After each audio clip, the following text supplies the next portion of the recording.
Hello, I am Spencer Dana. And I'm Elise Jones, and welcome to this CAVS News Show. From the studios of Chillicothe High School, this is your CAVS News Show. The first quarter of school ended this week for CHS on Friday the 23rd. Teachers will be planning for parent-teacher conferences in reference to the students based on their report cards this quarter. This past week at CHS was packed full of our school's finest musical talent. Tuesday, we saw our concert band. Wednesday, our orchestra concert and our marching cavaliers were at the Circleville Pumpkin Show. And Thursday, closing out the week, was our choir concert. Following up on Friday, CAVLites went on a tour showcasing their talent to all of our district elementaries. Furthering updates on our fine arts in the world, here's Parker Tracy with Pop Fusion. Hi, I'm Parker Tracy, and welcome to this week's installment of Pop Fusion. You know, it's strange that everything from Back to the Future is in the past now. Unfortunately, we don't have any flying cars like they have in the movie. That would have been pretty awesome. But strangely enough, there were a few things that did end up coming true. So let's start this installment with talking about some of the things that came true from the movie. Remember those self-lacing shoes that Marty wore in the future? Well, not really the future anymore, I guess. Well, Nike has introduced their new Air Mags, which Michael J. Fox recently showed off on Jimmy Kimmel recently. These shoes are planned on being sold in 2016, with all of the proceeds going towards the research to eliminate Parkinson's disease. These are projected to raise more than $9.4 million. That's pretty huge. However, Nike's not the only company introducing Back to the Future related products. Pepsi sold a limited edition version of its drink called Pepsi Perfect, which comes in a bottle that resembles the Back to the Future bottles. However, this has led to some backlash towards Pepsi, as the supply did not match the demand, and with only 6,500 bottles being available. And some customers, despite trying, were not able to purchase it. And in fact, they actually went on sale early, so some people who expected it to go on sale midnight weren't able to purchase it. However, Pepsi has responded to this, and another sale will take place on November 3rd. Now, I know there aren't any flying cars like there were in the movie, right? Well, however, there is a flying car that may be made commercially available in 2017. The Slovakian company Aeromobile has unveiled its latest prototype known as the Aeromobile 3.0, which can navigate city streets as well as the skies. Yet again, it's not like the Back to the Future flying cars. It's more like a car that turns into an airplane. Kind of like a transformer. But this car is projected to be very expensive, with a price tag sitting near a few $100,000. Well, now we've talked about the future, or I guess still the past, and let's go even farther into the past, into a galaxy far, far away. The new Star Wars episode has been on a lot of people's minds recently, with the new trailers, toys, and the new Star Wars Battlefront game that is set to release in November, which has had some mixed feelings considering it is being developed by the same company that does Battlefield. In fact, some people who played the game's open beta thought the game was a blast, while others have called it fun at first, but getting boring. However, it does seem to catch the essence of Star Wars. In fact, to make some of the weapons and vehicles as authentic as possible, props from the actual original movies were scanned and rendered into the game. I personally enjoyed the look and feel of the game, especially the music and the sounds of the blasters, but hey, if it's not your thing, that's fine. Now, there has recently been a very controversial trend on Twitter known as #BoycottStarWars7. Now, why would anyone want to boycott the new Star Wars episode? According to some people, the movie promotes white genocide because of John Boyega being cast as the protagonist. Apparently, they didn't figure out that James Earl Jones was the voice of Darth Vader, or that Samuel L. Jackson played Mace Windu, or even that Billy D. Williams was Lando Calrissian. It's actually weird though, because the original Star Wars trilogy was criticized for not having a very diverse cast, and now people are criticizing it for being too diverse apparently. That seems very odd. Well, I think that's enough for right now. Back to my buddies in the studio. Thanks, Parker. There is a community celebration for the opening of the Carlisle Building on Monday, October 19th at noon in downtown Chillicothe. Built in 1885, the Carlisle Building has been an anchor for historical enrichment in downtown Chillicothe. In April of 2003, the building was nearly destroyed by an act of arson, In the years that have followed, the future of the building was often discussed, demolition being considered numerous times. It wasn't until 2012 when Adena Health System, the Chesler Group, and the City of Chillicothe announced a plan to renovate the 32,000-foot building to house Adena's medical students and physician residents. As I mentioned, back on April the 25th, 2003, many of us were standing here in that evening watching the fire department working hard and those around the community as this iconic building was going up in flames. And we all thought at the time, what is going to happen to the cornerstone of our downtown? What is the future of our downtown going to look like? And it's taken many people, many conversations to get to this point today.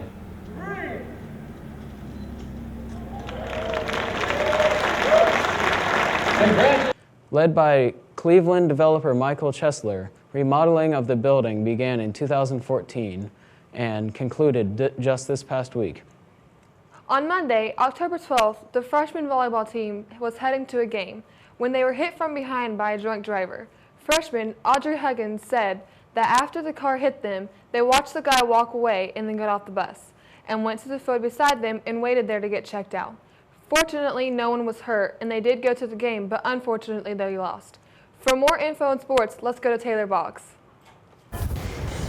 Thanks, guys. I'm Taylor Boggs with this week's CAVS News Sports Update. Let's jump right into sports by mentioning how our football team made the homecoming game one to remember. We were leading 35-0 going into halftime and ended up dominating the Tigers with a final score of 70-7. Last week, we had a tough loss to our rival team, Clinton Massey. The final score of the game was 42-21, leaving us 4-1 in the SCOL.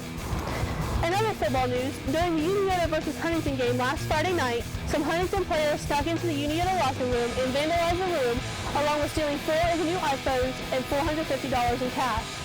The Huntington coach did see the team leave the room and peeked in, but just ignored it and let the game go on. We are hoping these players fess up and the Uniota team can recover from this. The athletic department here at CHS is attempting to locate contact information for all coaches and members of the 1990 CHS undefeated football team for reunion at a game later this season. Anyone with contact information for the coaches and players should contact the athletic department. On Thursday, October 15th, the volleyball team held their senior night in the Hatton Gym, and the soccer team held their senior night at the football field. The rest of the fall sports teams will have their senior night on October 30th here at the field.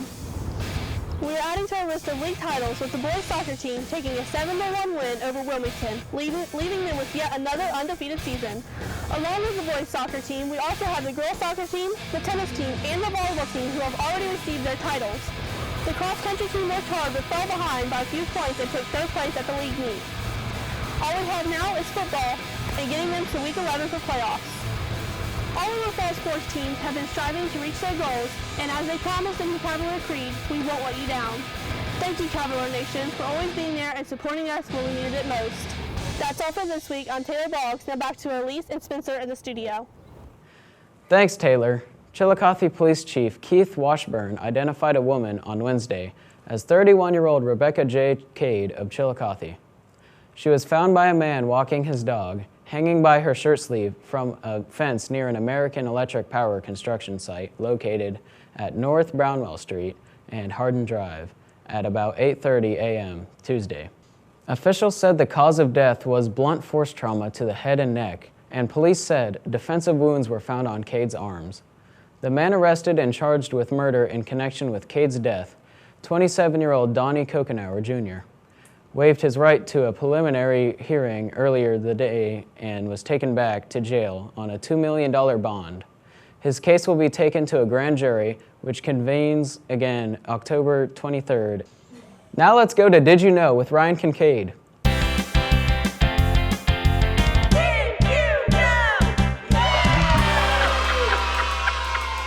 Thanks, guys. Wow, what a time to be alive. We already have the internet and air conditioning, so what could possibly be better?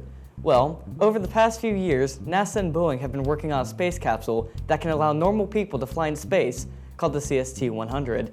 How cool is that? Now, instead of looking out into the ocean, you can see the entire Earth from the International Space Station. Sounds too good to be true? Well, here's how the project is going. In 2012, Boeing revealed the preliminary design for the CST-100, and the design won NASA's CCI Cap Award, allowing Boeing to continue the project as planned. In 2013, the CST passed numerous safety tests and was deemed safe for travel. In 2014, the CST was called America's Next Spacecraft, and on the 27th of May, 2015, it was awarded the first ever spacecraft for commercial use. So what else has gone into making this? The craft costs $1.5 billion and is being created by Boeing and Bigelow Aerospace. It can carry 7 passengers and is made for low Earth orbit and docking to the ISS. This spaceship marks a monumental moment in our history, allowing people to vacation to space with the first crewed flight scheduled for December 2017. Well, that's all the time I have for today. I'm Ryan Kincaid. Now back to your anchors. Thanks, Ryan. We got some interviews with City Council candidates Josh Carty and Stephen Truman. Let's see what they had to say. Last week, CHS sophomore Ryan Kincaid interviewed Stephen Truman about his campaign to become the 4th Ward City Council member. Truman answered many questions, including how he decided to go into politics and what he plans to do on City Council if elected. Well, I decided to run because City Council's always been something that I've had in the back of my mind. I've always wanted a political career, but I never thought I was ready until I was pushed to it. Well, what happened, and I'll tell you the story.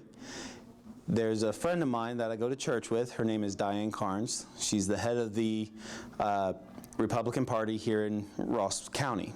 She's our chairperson. And I came to her one day, I said, Diane, I'm really interested in maybe someday having a political career. Do you think there's anything I can do to help out with the party? Maybe I was thinking, a candidate might need me to go knock on doors with them or, lick envelopes. That's what I was looking to do. And she came to me and said, well, I need somebody to run in the 4th Ward. And I said, okay, I guess I'll do it. After saying no for an entire week. Well, first off, I'm going to get with my constituents and see what they want to get done here in Chillicothe. The first and foremost, a 4th Ward City Council seat needs to represent the people of the 4th Ward. That's what I feel is the most important thing. So getting with the people in the 4th Ward and finding out what they want to get done and finding ways in order to get that stuff done. And I'm trying to do that now, even as a candidate. As I go and knock on doors, I go and ask people, well, what are the issues you have with the city? What are things that I might be able to get done should I get elected? But the very first thing is getting the people re-engaged. The second thing I want to do is I want to rebrand the East End. The vast majority of the people in the 4th Ward live in the East End. That is something that is looked down on, I believe, by the rest of the city. There are so many other members of the city who say, oh, well, you got the East End, it's a ghetto, that's where all the crime is. It's not true. The entire 4th Ward there is filled with so many beautiful houses and wonderful people. And it's just something that has been for generations. Oh, well, I grew up on the East End, I can't do anything, I can't go anywhere. But it's not true. There are so many wonderful people who live there. There's so many successful people who live there, and people just don't realize it. And so that's the second thing I want to do is help rebrand the East End. I would like to do a performance audit. It's something that it comes in from the city or the state auditor, and they come in and they look at everything that gets money spent, and it tells us where we are spending way too much money and where we might be able to spend a little more money, and just how we can better handle our finances. That's something that hasn't been done before, and it's something that not only myself but several other candidates have come out and endorsed as well. Kincaid also interviewed Josh Carty, who is running for council at large. Carty also detailed his passion for politics, as well as his plans for our city if he is elected. I am running for the first time. There are 4 of us running for 3 at-large seats on the city council. And right now, Dustin Prohl is a current incumbent. We're running together as a team along with Seal Corcoran. And we've been out there getting doors knocked and letters written and just out in the neighborhoods and meeting voters, and it's been a very exciting time, and I'm excited for Election Day, which is less than 3 weeks away now. My motivation comes from a long interest in public service. I interned with the mayor's office in Chillicothe during college in 2009, and that really got me interested in local government.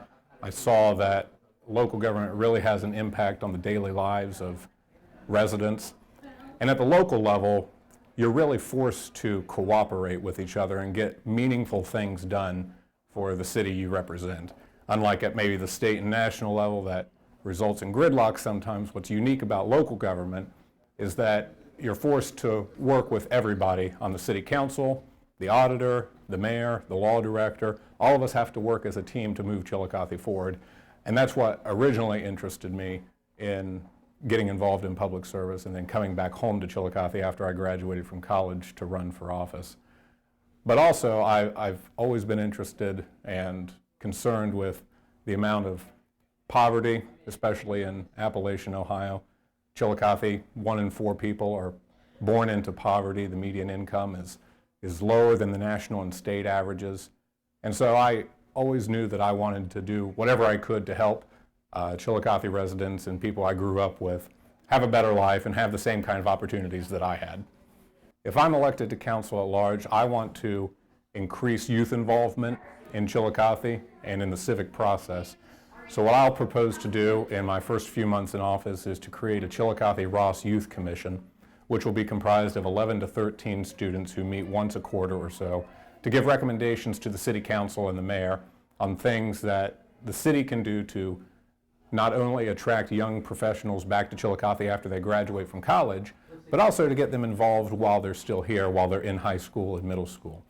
And so this will not only give us good ideas to enact on principle, but it'll also get the members of the Youth Commission involved in the civic process while they're still in high school. It'll give them a resume line item when they're applying for colleges, and it'll make them more likely to come back to Chillicothe themselves once they graduate from college. So that'll be one of the first items on my agenda if I'm elected to city council at large.